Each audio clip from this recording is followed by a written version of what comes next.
My quote is getting the art out. As a photographer, that means taking photographs, images. It's me getting my art out. And did the same thing with whiskey.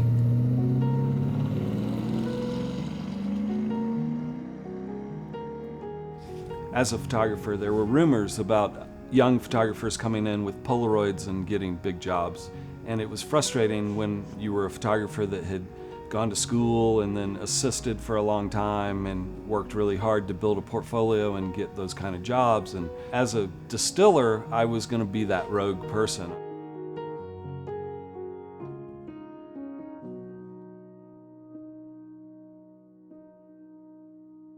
I moved to New York, started working immediately for Allure and Forbes, doing some really great shoots. Shooting what I wanted to shoot. It was amazing. We lived 3 blocks from the World Trade Center. My kids were 4 and 5. We crossed Greenwich and we were just inside the block on Duane when the first plane flew over. It was really loud, it was full bore, and that made no sense. And hit the building, it's crystal clear day. I had Brendan on my shoulders, so I gave Brendan to my wife and told her to go to the school where we were walking home to.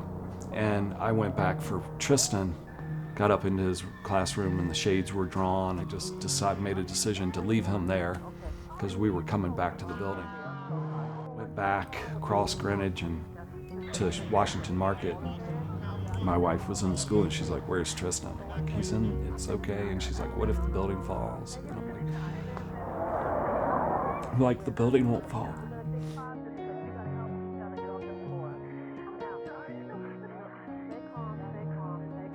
I was talking to somebody and the second plane hit. So I heard it. And I ran. Didn't say anything to her. Ran to get Tristan.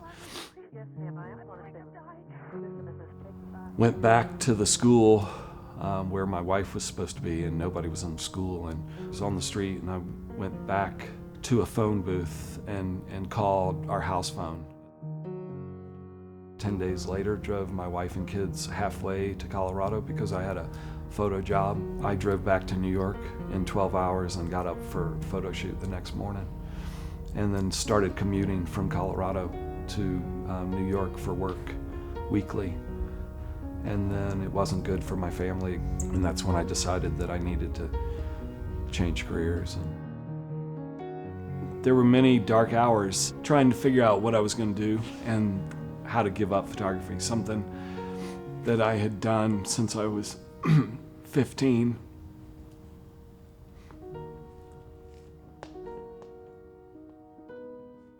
It was hard, and the confidence was low because success is built on how much work you have as a photographer or anything. So my confidence was really low at the time.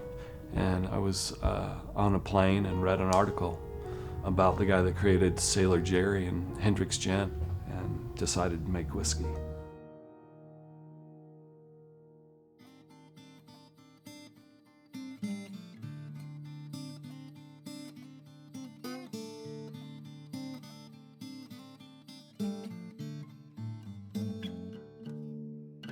I needed to build a still because to buy one was really expensive, and I needed copper.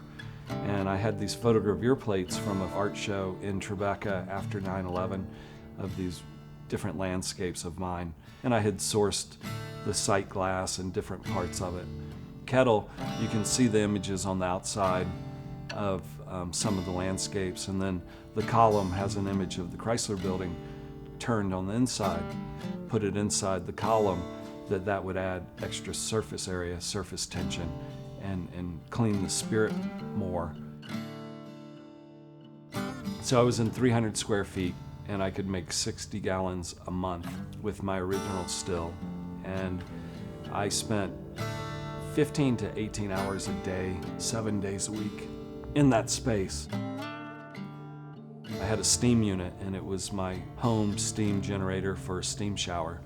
And I learned on the first run that it had a 45-minute automatic off Every 45 minutes it had to be reset so the steam wouldn't go off.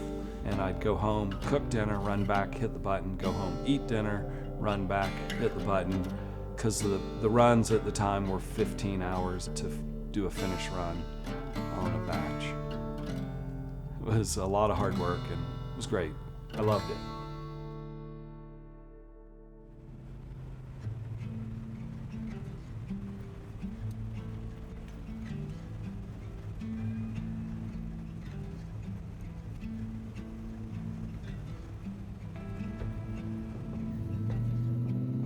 Where the darkroom relates to distilling with me is, starts with time and temperature, and then you come out with a product in the same way as the darkroom, and that's where they parallel for me. Once I distill my whiskey, and it goes in American white oak charred barrels, 10-gallon barrels, for about a year. Once it's done in those barrels, we take and pop the bung on the barrel, take toasted pieces of aspen and put them in the barrel and rest the whiskey for 2 to 3 weeks on those staves. There's been some experimenting with different finishing whiskey on some different woods, but I'm the only distillery that consistently finishes my whiskey on a different wood other than oak. It adds a little spice to my whiskey, it adds a little smokiness, the aspen stave. I feel it shifts some of my caramel notes to maple notes. I don't think it changes the whiskey that drastically, just subtly, just a little bit.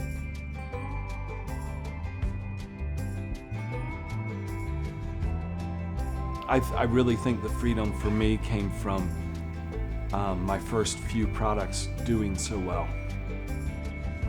So as a distiller, I kind of think of things and then push it, and how far can I push it until it's not right. So it gave me the confidence to keep producing that same good spirit, that same good whiskey.